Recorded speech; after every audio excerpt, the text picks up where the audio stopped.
SQL Compliance Manager is a powerful tool designed to help organizations manage and secure their SQL Server databases.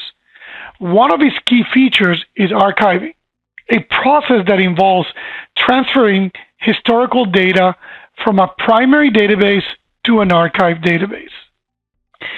SQL Compliance Manager simplifies the archiving process, making it easier to manage and automate. The process works like this. You have your real live audit database, and you can configure it any way you want it. We're going to see in the example later on how we do this. But in my example, every event that is older than 7 days, every night at 1:30 in the morning, I will be moving that information to an archive.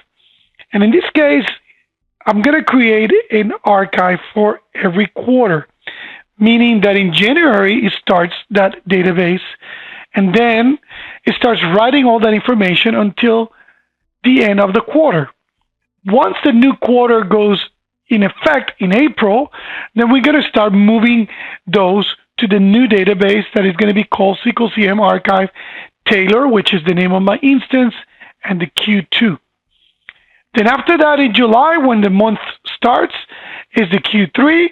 We're going to have the file that we're going to be writing for Q3, and last one, when October starts, that's the last quarter, Q4, we're going to start moving all of those events that are older than 7 days. We're going to start moving them to the SQL CM Archive Q4. Okay, let's see how archiving works. If we go to the menu here, Auditing, and then Archive and Retention, Archive Preferences. Here, you can see my configuration for archiving. The first thing that you notice is I'm archiving everything that's older than 7 days, meaning all of the information that I have in my day-to-day database. Every night at 1:30 in the morning, I'm going to check to see everything that's older than 7 days. And I'm going to move those events to my archive. You can also do an integrity check. That means that you're going to check and see if anybody has compromised any of those values for your auditing database. In my case, I'm skipping that because I don't want to do that process every night. But you might be a good practice to do that and actually to do an integrity check. Now, the archive time zone, that's going to be your time zone where you reside. In this case, we are in Central Time, so that's what I've chosen here. Now, the archive schedule, I'm going to do it daily at 1:30 in the morning. So every night at 1:30 in the morning, I'm going to check and see all of those events that are older than 7 days and move them to my archive.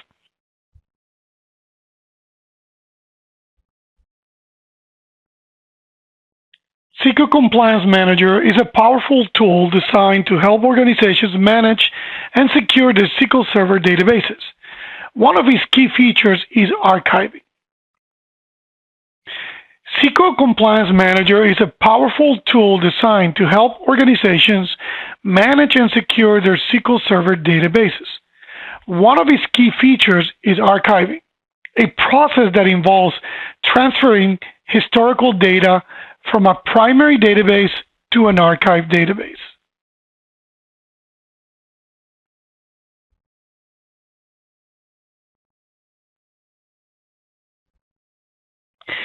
SQL Compliance Manager simplifies the archiving process, making it easier to manage and automate.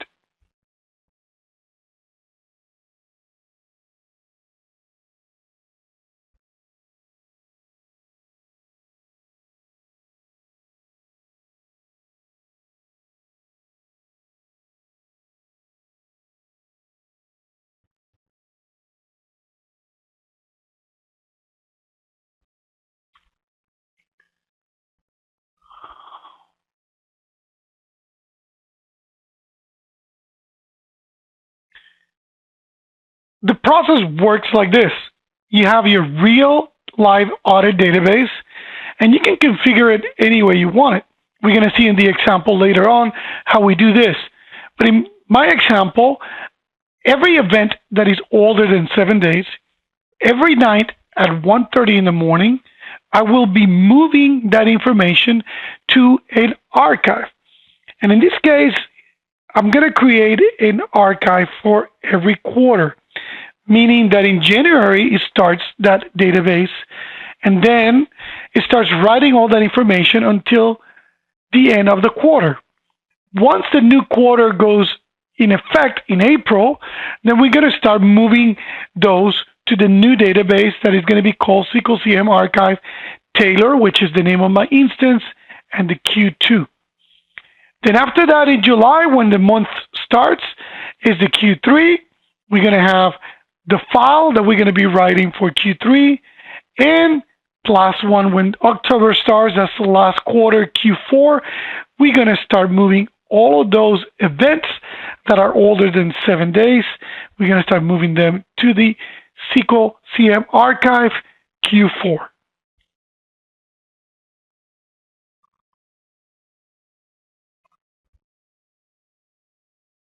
So what we're going to do here is we're going to do the archive database creation.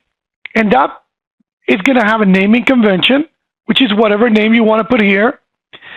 In my case, SQL CM Archive. The instance name, which is the database that I'm creating that archive for, in my case is Taylor. And then the time period. And the time period is going to be, in my case, quarterly. So it's going to have Q1, Q2, Q3, and Q4. That means that it's going to create one archive every quarter. So if I start from January to December, I will have Q1, Q2, Q3, and Q4. 4 databases of archives. I can also do that monthly if I want to. So from January to December, I would have obviously one every month. I would end up with 12 archives. In my case, again, I want to do it quarterly. And where do I want to put that? I want to put it locally in this disk C. If you have another disk, you can put it there. Any slow disk, any network disk, anywhere that you want to put it. And then that's where you will archive that information. Remember, this is not going to be the day-to-day database that you're going to be using for auditing. It's just for archiving purposes. And then if you ever need to see that information again, then you can go ahead and go back to your archives and attach them, which is what we're going to do right now. So once we save all that information, you're going to see in something like this in Management Studio. So Q1 for 2024, this is Q4 from 2023, and so on. Q2, Q3, right now, we are in November 4th, and we started the Q4, and that's where we are right now in the Q4. Once the Q4 is done in December 31st, it will start 2025 Q1 for that year. Okay, so what do we do with those archive files? Well, we can go here to Taylor, and we can go to Archive Events, and then attach whatever archive I want to see. Let's say I want to see Q3, and I want to see all that data. Then I can go here and see all the data for Q3. I can also go here and say, I want to look at the information for only DMLs, only inserts, and only a specific user like SQL admin. And now if I click on that, I can see the details of that happened in Q3. So this is a very easy way to look at the archives. Now, those archives, you can keep them in the cloud. You can keep them anywhere that you want, and you can always restore them here. SQL Compliance Manager will automatically recognize those archives and will allow you to see all this information from those archives.